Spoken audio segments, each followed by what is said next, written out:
Bonus tip, caffeine. Hi everybody, welcome back to my craft room. I have been working on this Aloy cosplay for about 5 months now. I started crafting it at the end of March, but I started planning for it and buying materials in December of last year. So it's been a while, and she's still not done. And I would say this is a pretty typical length of time for me to make a cosplay like this, especially this detailed. Maybe even on the faster side, honestly.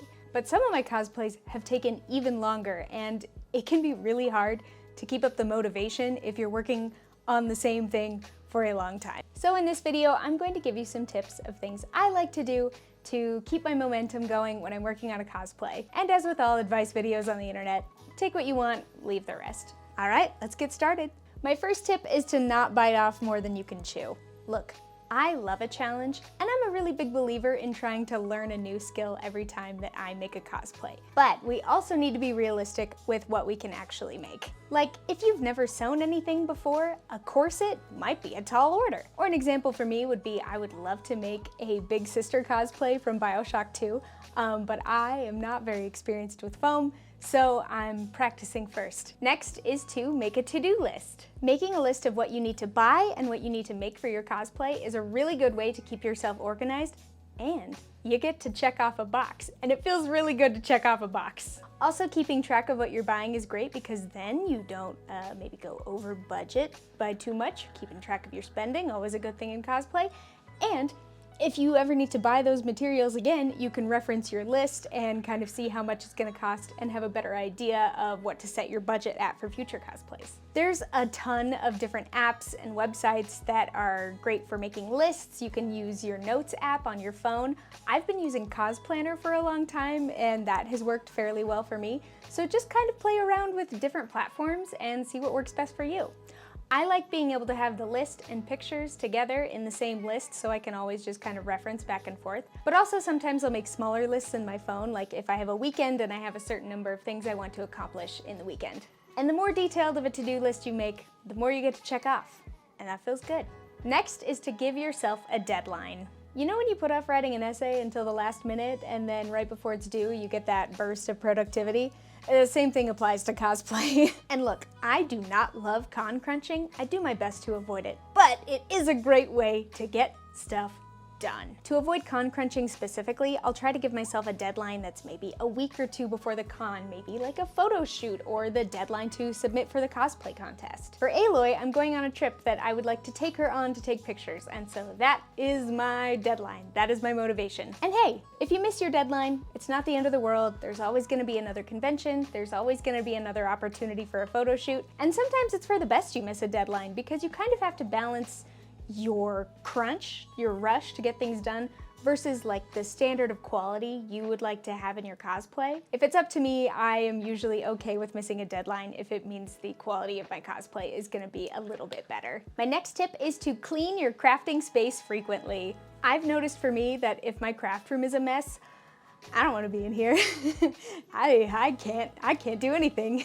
It's too bad. For me, it's just hard to be creative when it's like too chaotic. A little bit of chaos is good. I'm a little bit of a tornado personally, and I am very fortunate to have my own craft room, but I didn't always. When I first got married, I moved into a 1-bedroom apartment, and our bedroom was also the craft room. I had to work really hard to keep my stuff from making the bedroom a total disaster. And before that, I lived in my parents' house and used the shared basement as a crafting space, and I had to rein it in there too. And I'm not saying you have to like fully put away the sewing machine and all of your tools, you know, after a cosplay session, but if you're living with roommates or family, I'm sure they would appreciate it if you just took the time to at least tidy up a little bit when you're done. Pick up fabric scraps off the floor, take out the trash, put away any tools you're not using.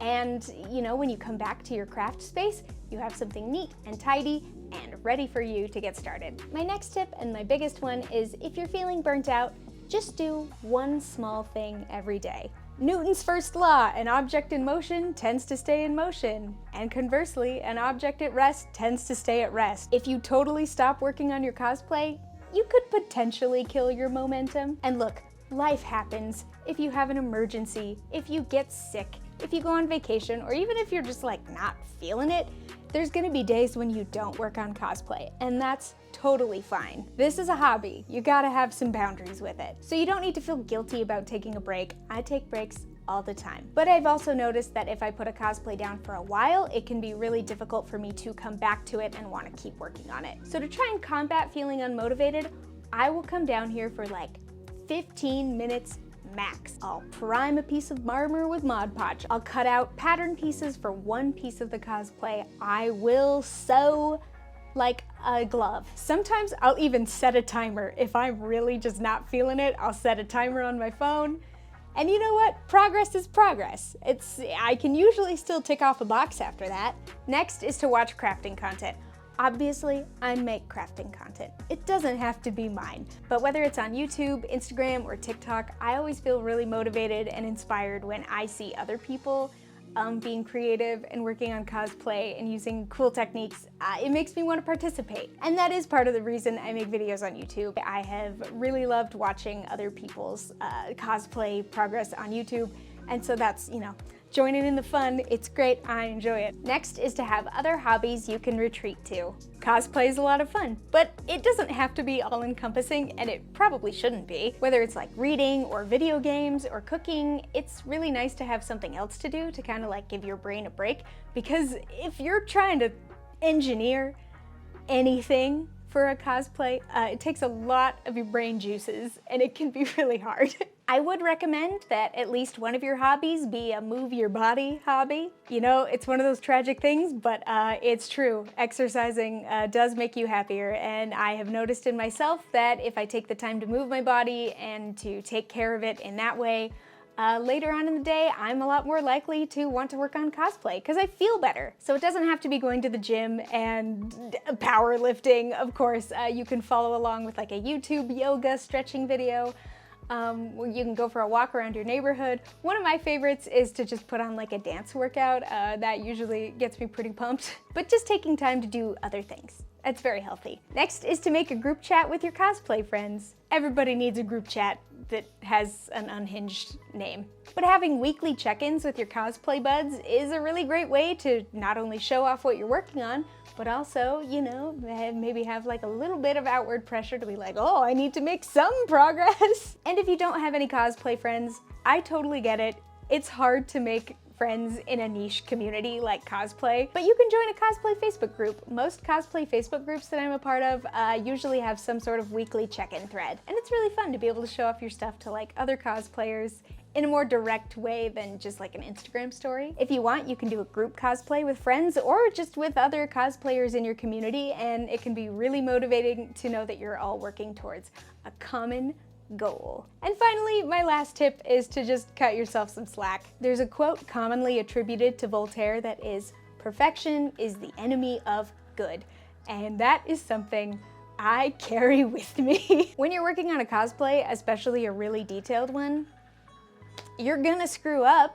It's gonna happen, it's inevitable. And this is easier said than done, trust me, I know, but it is so freeing to be able to accept that not everything on your cosplay is going to be 100% perfect, and maybe it shouldn't be. I like to keep in mind things like the 6-foot rule. If it looks good from 6 feet away, you're probably fine. Unless it's a competition setting, nobody is gonna be this close to your cosplay looking to see if you color matched your thread correctly, or that dribble of hot glue is, oh no, your cosplay's bad. Nobody does that. People are gonna see you, they're gonna think you look great, especially if you made your cosplay. It's impressive, it's cool, it's fun. And even if it is a competition piece, you're making a highly detailed outfit that doesn't exist in the real world, and you can't be good at everything. And that's okay, it's a hobby. The vast majority of us are not getting paid to do this. It doesn't have to be perfect, it can just be good. And for me, that's enough to want to keep making the cosplay. So that's it, that's all my tips. As you can see, I've been working really hard on Aloy, and so you can check out my channel to see some of the other videos I've made about her progress. Be sure to subscribe so you don't miss an upload, and you can find me on Instagram for some more progress pictures and on TikTok. Thank you so much for watching. Let me know what you like to do to feel motivated to cosplay. And with that, I'll see you next time. Bye!